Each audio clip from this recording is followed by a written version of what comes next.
Muy buenas noches y bienvenidos a La Encerrona, el debate por México. Buenas noches, Mario Delgado, David Penchina y Roberto Gil. 3 senadores, 3 puntos de vista diferentes. Las reglas las pongo yo y acuérdense que aquí lo único que no se vale es coincidir. Arrancamos con La Encerrona. Osorio Chong está decidido a regresarle a la Secretaría de Gobernación su poderío y credibilidad para encontrar a las personas desaparecidas en cada una de las entidades de la República. Y es que la Comisión Nacional de los Derechos Humanos reportó al Senado que se investigan del sexenio pasado 2.126 casos de desapariciones forzadas y se tiene registro de 24.091 personas reportadas extraviadas o no localizables. Senador David Penchina, esta omisión del gobierno de Felipe Calderón evidencia la falta de sensibilidad hacia las víctimas y la ausencia de una posición contundente para apoyar a los familiares de los desaparecidos. Osorio Chong promete encontrar a los desaparecidos. ¿Llegará este compromiso hasta el escritorio de Jesús Murillo Caram al frente de la PGR? ¿Qué podremos esperar de la actuación de una institución como la PGR, que tendrá que hacer algo respecto de las negligencias de funcionarios que propiciaron heredar a este gobierno casi 26,000 desaparecidos? En materia de víctimas del delito de una guerra contra el narcotráfico que nos deja un saldo vencido en nuestro país, me parece que todo lo que hagamos es punto de partida para la paz que necesita la nación, para buscar una mejor estrategia y para poder reconciliar a la nación en su confianza con las autoridades. Más allá de regresarle el poderío a las instituciones, lo que creo que se necesita es generar un vínculo de credibilidad con la autoridad. Creo que es de mínima atención el que debamos de construir todos la búsqueda de las desapariciones que tanto dolor han causado. Es necesario restablecer un puente para que la paz parta de un nuevo andamiaje institucional en donde el trato de un asunto tan delicado reconcilia a la nación. Creo que hoy la apuesta de la Secretaría de Gobernación y de todas las autoridades que dependen del Ejecutivo y, por qué no decirlo, también de los poderes, el Legislativo en lo particular, debemos de encontrar la reconciliación nacional, y eso pasa por mitigar el dolor de las víctimas de los delitos de desaparición, Roberto Gil, de crimen organizado, etcétera. Senador, dice Osorio Chong que el caso amerita crear una fiscalía especializada. En el pasado se crearon estas fiscalías especializadas con la intención de acabar con el rezago de las averiguaciones previas. Hoy algunas de ellas demostraron ser verdaderos elefantes blancos con un marcado sesgo político. ¿Qué distancia hay entre los resultados que el PAN obtuvo en la atención a víctimas y el acercamiento que hoy está demostrando un gobierno de extracción priista?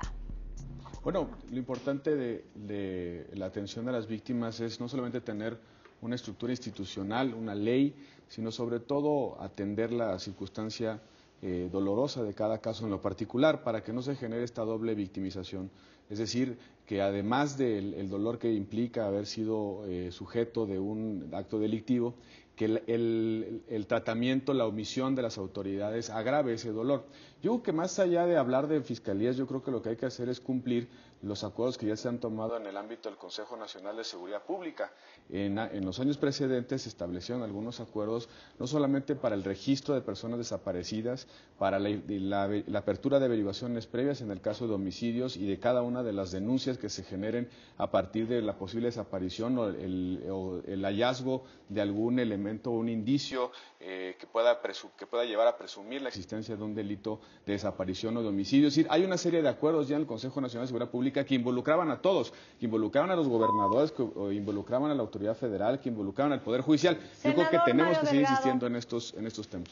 ¿Qué puede hacer el legislativo de cara a la necesidad de la justicia de estas víctimas? Impulsar, como se hizo en la ley de víctimas, pues de que esto no sea una cifra oculta. Ahora nos venimos a enterar de que la PGR sí llevaba un registro y que aparentemente nunca lo quiso hacer público, nunca lo quiso dar a conocer, y hoy sabemos que ese registro tiene casi 25,000 personas que fueron desaparecidas, más de 2.500 desapariciones forzadas documentadas, y qué bueno que ya se publicó la ley de víctimas la semana pasada.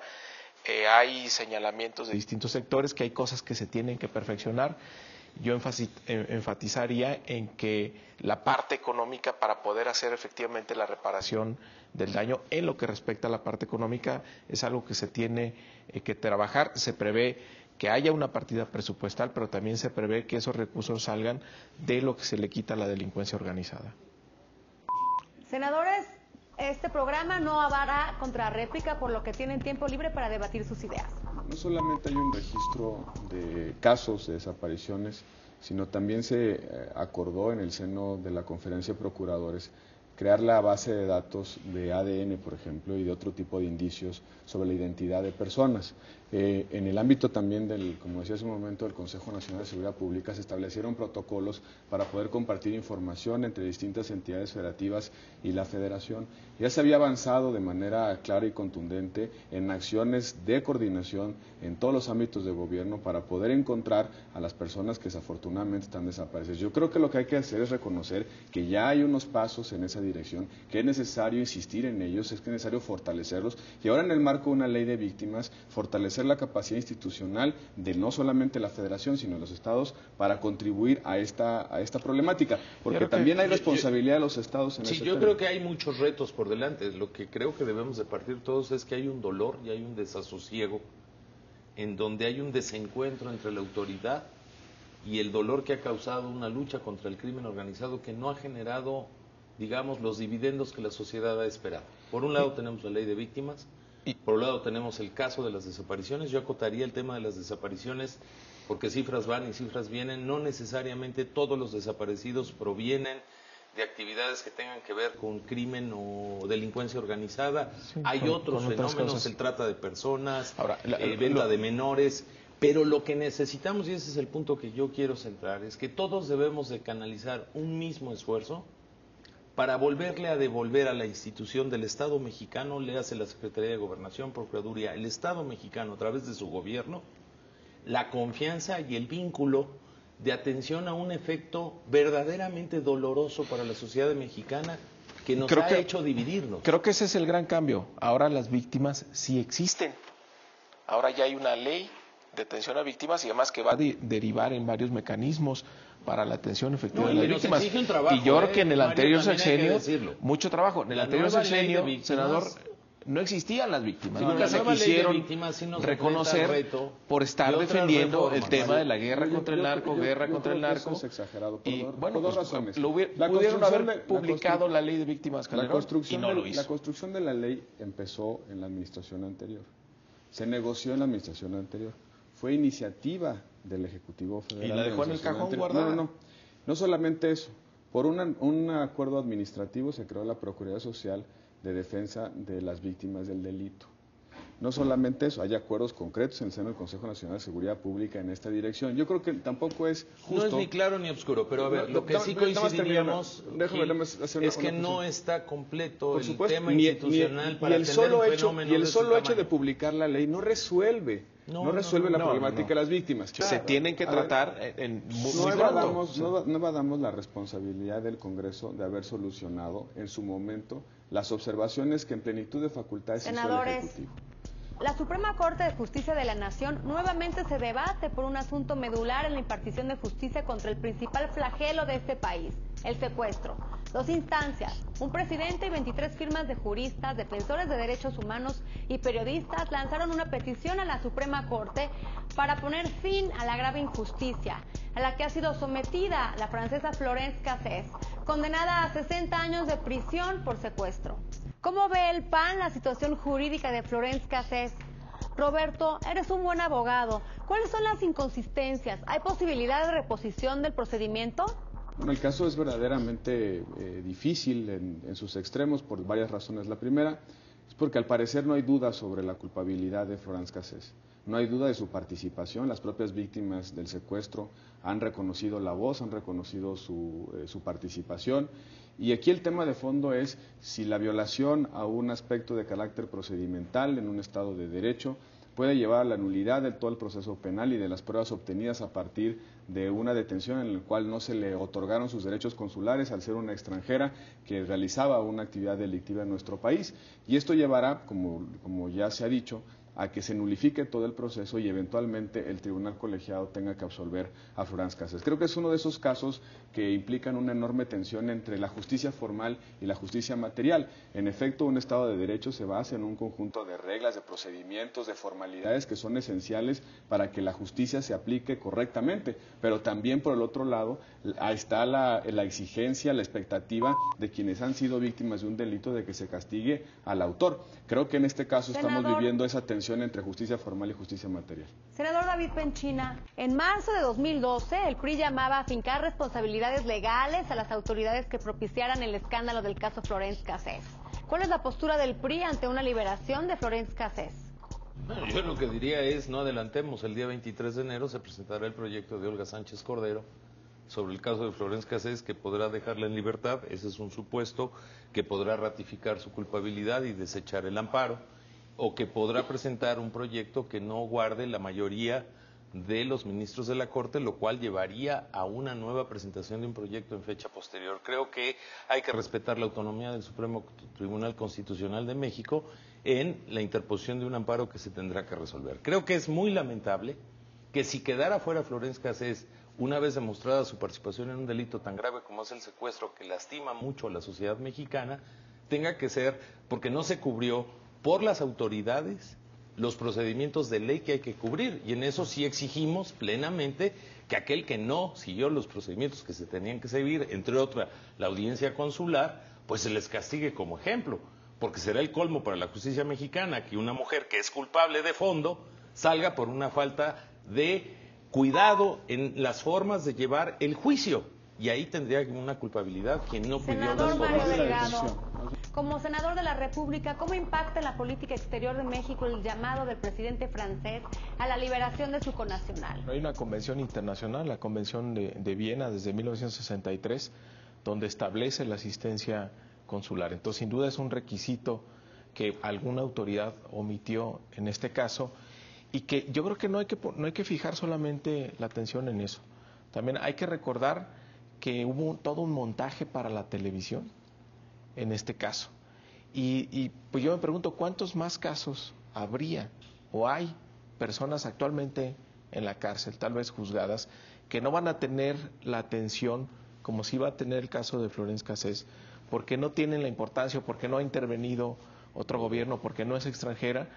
Pues en esta simulación que se dio siempre de la persecución, en algunos casos de algunos delitos, incluso la utilización política de algunas instituciones de impartición de justicia, todo lo que vimos, todos los casos que nos enteramos en el gobierno de Felipe Calderón. Entonces, bueno, este caso, pues probablemente, según lo que vaya a dictaminar la ministra Olga Sánchez Cordero, tendría un nuevo juicio, no saldría en libertad, sino un nuevo juicio sin las pruebas que se utilizaron de manera ilícita. Tienen tiempo libre para debatir sus ideas, senador. Yo creo que hay dos temas que hay que debatir.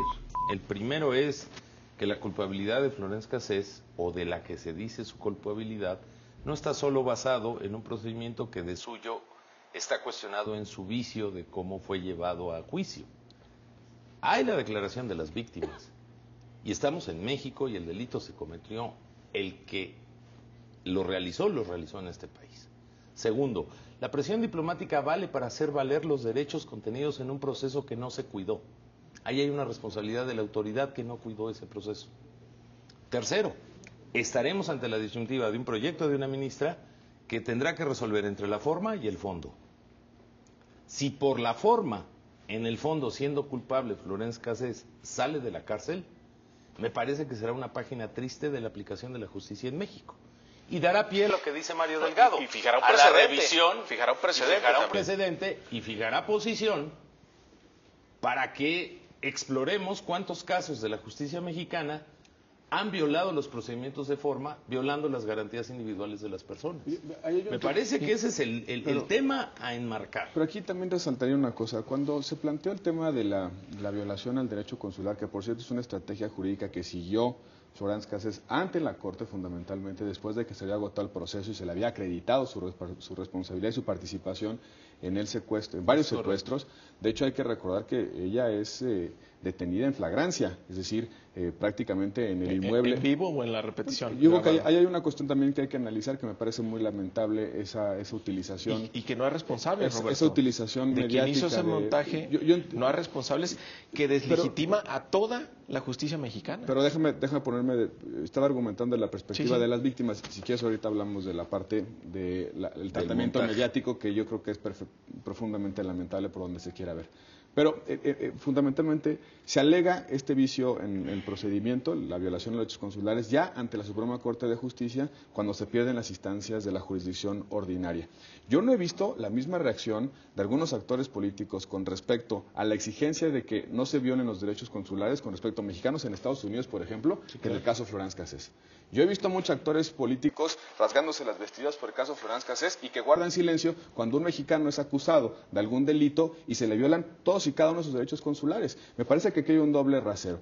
El gran tema que está de fondo, la gran tensión y el gran drama de esto, es que habrá, en el caso de que se absuelva a Florence Cassés, habrá unas víctimas que no habrán encontrado satisfacción de la justicia por errores de quienes operaron la detención. Y que habrá que castigarlos. Y por supuesto que habrá que hacer las investigaciones correspondientes, pero también debemos de pensar que hay una exigencia de justicia material. Lo que pasa es que... Y recordar también, por cierto, el viaje del presidente Peña Nieto a Francia, donde seguramente se le hizo la exigencia de que se y que el presidente Peña dijo que se aplique el Estado de Derecho. Y yo creo que ahí también estará la consideración que tendrá la Corte para poder aplicar. Roberto, en este caso, aquí esa acción que hace la Secretaría de Seguridad Pública le mete duda a todo.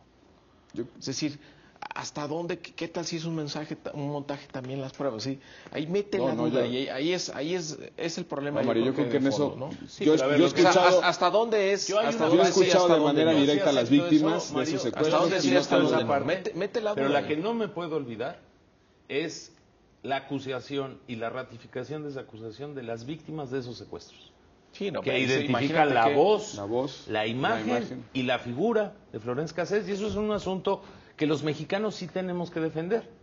Yo de repente de veras no entiendo esta tensión, tanta tensión al gobierno francés. Por cierto, la visita del presidente Enrique Peña fue como presidente electo y no es miembro de la Suprema Corte.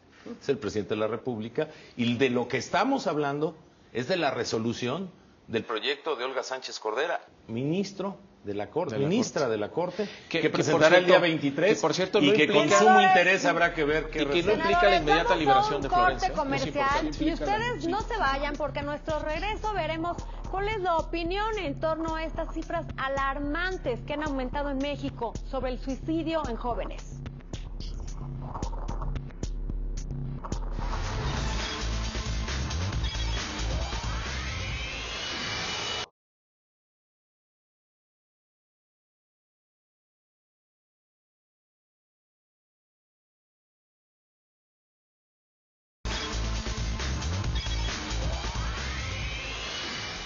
Senadores y diputados alertan sobre el suicidio, que en México es un mal que se ha convertido en la tercera causa de muerte entre niños y jóvenes.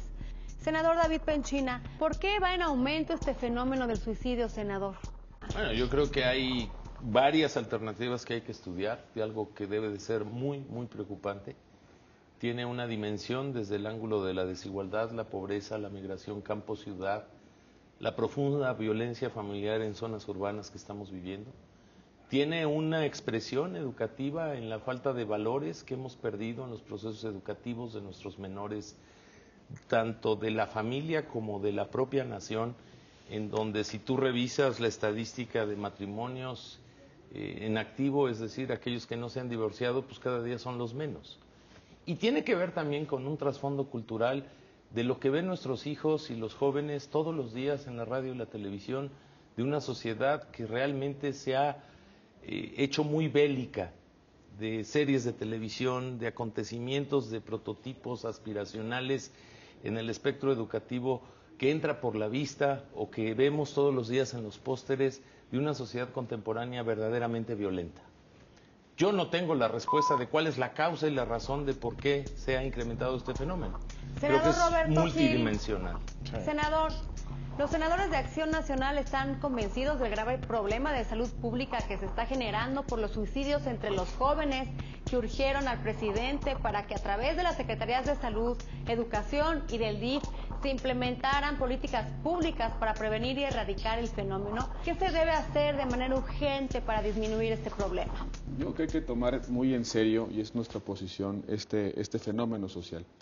Porque parece que los entornos sociales que antes eran, digamos, las reservas de valores, de patrimonio moral, de los jóvenes, de los niños, hoy se están desintegrando. La escuela no es un espacio de formación de valores, la familia cada vez tiene mayor complejidad para poder generar ese entorno educativo, ese entorno de protección, ese entorno de formación hacia los jóvenes. Y más que un enfoque únicamente de salud, creo que hay que darle también un enfoque de carácter educativo, como decía el senador David Penchina, no solamente requiere un tratamiento en la casa, sino también en la escuela. Las escuelas tienen que ser mejores espacios para que el niño pueda aprender dinámicas de convivencia, para que pueda estar en un entorno seguro, para que pueda aprender a relacionarse con otros en el marco de la tolerancia, del respeto, de los valores de libertad, de igualdad, de equidad, en fin. Nosotros hemos estado presentando una serie de iniciativas para atacar fenómenos colaterales que pueden derivar en eso, como por ejemplo el bullying. El bullying es hoy una de las causas que Mario ha provocado Delgado, una incidencia amplísima de suicidios. Senador, ¿por qué se suicidan los jóvenes? ¿Son suficientes los recursos y programas para prevenir este gran problema? Yo haría una reflexión. ¿Qué significa ser joven actualmente en nuestro país? Los jóvenes son el 50% de los desempleados. De cada 100 niños que entran a primaria, apenas 16 llegan a educación superior. El 50%, el 60% de los jóvenes entre 15 y 19 años que entran a preparatoria lo terminan. Los jóvenes que están empleados ganan por lo menos un 30% menos. No tienen acceso a crédito, no tienen acceso a la seguridad social. La conectividad, el acceso a tecnologías de información es muy caro, está muy lejos de su alcance. Eso significa ser jóvenes. Sí, no hay posibilidad de integrarse en el sistema educativo, no hay posibilidad de insertarse en el sistema económico con éxito, y no es una cuestión de una coyuntura. Aquí lo que cierra las expectativas es que no les decimos a los jóvenes, ¿sabes qué? Lo que pasa es que en estos 2 años se nos complicó, pero la perspectiva de futuro es buena. No, es pésima la perspectiva de futuro. Por eso agrava la situación de los jóvenes. Yo creo que sí es un tema, sí es la generación de oportunidades, Mario, y creo que es un tema nodal. Fundamental. Pero yo creo que no es suficiente. Es multidimensional. Sociedades con mayores niveles de desarrollo tienen una incidencia de suicidios quizá igual o mayor a la que estamos empezando a experimentar. Tiene que ver con la forma en la que las sociedades actuales se están relacionando, con los valores que se están asentando, los antivalores que están asentando. Son varios. México en los últimos 30 años tuvo una migración dramática del campo a la ciudad, y de lo que era pobreza, digamos, en su más amplia expresión, rural, pues pobreza urbana. Pasamos a pobreza urbana, que es un proceso de desigualdad permanente. Sí. Luego está el tema educativo. Luego hay una transformación, nos guste o no, de los valores de una sociedad mexicana que se expresa, entre otras cosas, por ejemplo, en matrimonios unidos o separación, o incluso en uniones libres o matrimonios del mismo sexo. Luego hay, y de veras ese es un tema que le damos la vuelta, a lo mejor porque estamos en la televisión, pero de verdad, revisemos la cartelera de los contenidos de los programas televisivos. Es verdaderamente dramático la violencia. Todos los días hablar de droga, series de televisión de matarse, donde el valor humano es lo último que cuenta, el materialismo de las cosas. Nos estamos acostumbrando a la violencia. Yo no soy psicólogo ni soy un experto en el tema, pero me parece que es un tema multidimensional. Y sí, contestándole a Adriana, pues sí, nunca habrá presupuesto que alcance, y mucho menos si no tenemos claro cuál es lo multidimensional del problema. Experiencias sexuales tempranas sin información. Bueno, es una locura. Lo que están viviendo los jóvenes hoy, que los expresabas con una gran inteligencia, Mario, de qué significa hoy ser joven, agrégale una agresión de transformación de valores. Sí, pero porque es la agregación de transformación de valores.